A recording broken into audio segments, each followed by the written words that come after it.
Fahamu historia ya Jeshi la Polisi Tanzania pamoja na kuanzishwa kwa kikosi cha Field Force FFU. Jeshi la Polisi Tanzania lilianzishwa katika kipindi cha ukoloni ambapo mnamo mwaka 1885 Wajerumani waliofika Tanganyika kwa lengo la kuitawala waliamua kuunda kikundi cha watu kilichofanya kazi za polisi ili kurahisisha shughuli zao za kiutawala. Mwaka 1916 wakati vita kuu ya kwanza ikiendelea Ulaya na Afrika, kundi la maofisa 31 au NCOs kutoka Afrika Kusini wakiwa na silaha aina ya rifle walifika Tanganyika kufanya kazi za polisi. Miaka mitatu baadaye, mnamo Agosti 25, 1919, serikali ya Kiingereza ilitangaza katika gazeti lake la volume namba 21/2078 kuwa Jeshi la Polisi Tanganyika limeanzishwa rasmi. Makao makuu ya jeshi hilo yalikuwa wilayani Lushoto chini ya uongozi wa Meja St. Davis. Mnamo mwaka 1921, kundi lingine la wakaguzi kutoka Ulaya lilifika nchini Tanganyika kuanzisha shule ya mafunzo ya polisi huko Morogoro. Mwaka 1925, kituo cha kwanza rasmi cha polisi nchini kilifunguliwa huko Lupa, Tingatinga kwenye machimbo ya dhahabu Chunya, ambapo ilifikia mwaka 1930 makao makuu ya polisi yalihamishiwa kutoka Lushoto kuja Dar es Salaam. Mnamo mwaka 1949, kikosi maalum cha kutuliza ghasia kilichokuwa kijulikana kwa jina la Motorized Company, kwa sasa ni FFU ama Field Force Unit, ama kama Watanzania wengi ambavyo huwa wanaita fanya fujo uone, kilianzishwa rasmi kwa lengo la kurejesha amani penye vurugu.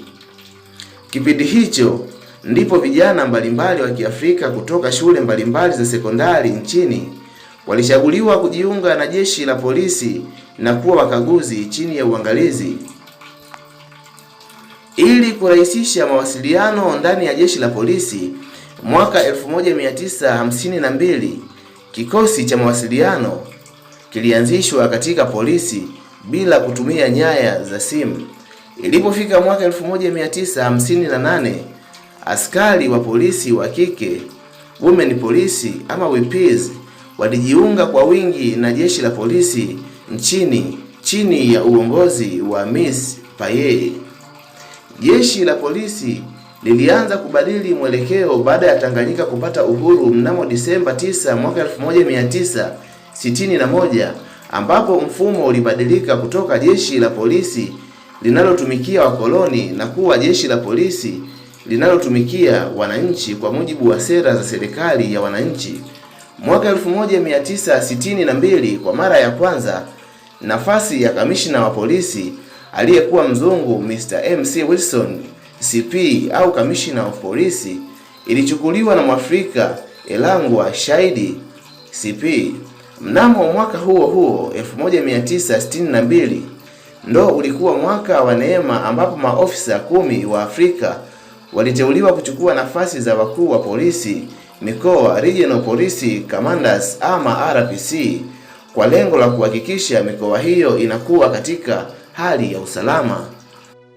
Muungano wa Tanganyika na Zanzibar mwezi Aprili mwaka 1964 na kuundwa Jamhuri ya Muungano wa Tanzania ilifanya jeshi la polisi kuwa la muungano, na kamishna wa polisi Mwafrika Elangwa Shaidi alipandishwa cheo na kuwa Inspector Generali wa polisi IGP na kukabidhiwa madaraka ya kuwa mkuu wa jeshi la polisi.